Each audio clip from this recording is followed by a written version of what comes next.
followers, internet folks. It's your girl, Miss Jerry Worldwide, back with another review. Today, I want to talk about a very special place that I was able to visit. I was also able to write about it. So linked, you'll find the article I wrote about this place, and you'll also find the Google review in the description box. But today we are talking about the Dr. Pope House in Raleigh, North Carolina. Y'all, you ever if you're into history, if you're into, learn about the past and stuff like that,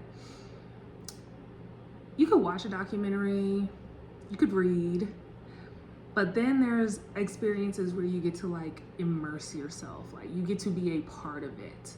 I think in the article I called it a hyper real experience, because the Manassas T. Pope, the Dr. Manassas T. Pope House is a museum. You can look on the website, you can go there, you can have a visit, you can walk around, you see artifacts from the family. I think the city of Raleigh has more than 3,000 artifacts relating to Dr. Pope. And let's go ahead and talk about Dr. Manassas Thomas Pope. Born in 1850s.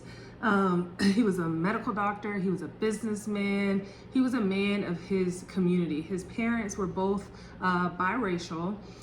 He actually ran for the mayor of Raleigh not too long after the Wilmington race riot. So, he was very aware, very involved, knew what was going on, and the house is now in a part that's more of central downtown, but that was an all black area.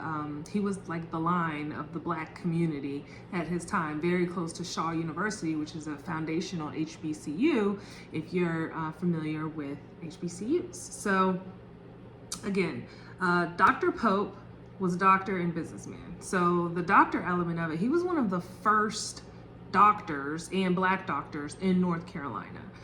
The school he graduated from, the Leonard Medical School, it's no longer there. It was on the campus of Shaw University for 40 years, but it's not there anymore.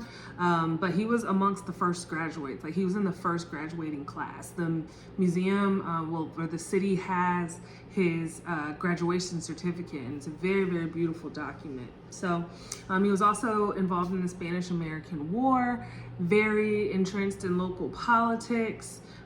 He even had his own business. He had a pharmacy. It was actually in Charlotte, North Carolina, about 2.5 hours southwest of Raleigh. But he had 2 daughters. His first wife passed away. He had 2 children with his second wife. Both went on to do great things and have advanced degrees. I think one was an educator, one was a librarian.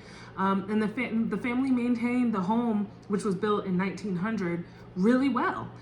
So much so that it's still standing today, and was negotiated a relationship with the city of Raleigh. So now there's wonderful representation there from the city of Raleigh. You can go in, you can have a tour, it's completely free. You learn so much about Black history, you learn so much about North Carolina history, and you just really get to see it and feel it and touch it. One thing that I love, the manager of the Pope House is a wonderful young lady named Hazel, and she pointed out during my tour the sink.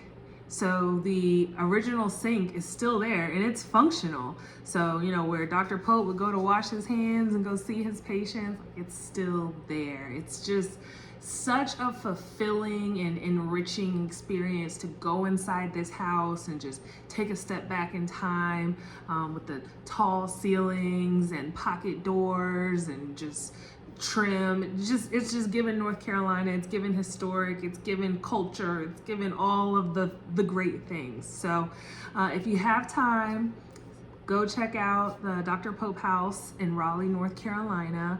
And again, I'm linking you to an article I wrote about the Dr. Pope House, as well as the Google review I wrote. So you'll see pictures and videos of inside the home. There's going to be a major renovation taking place really soon, so it'll be really great to go back and look again after that's taken place.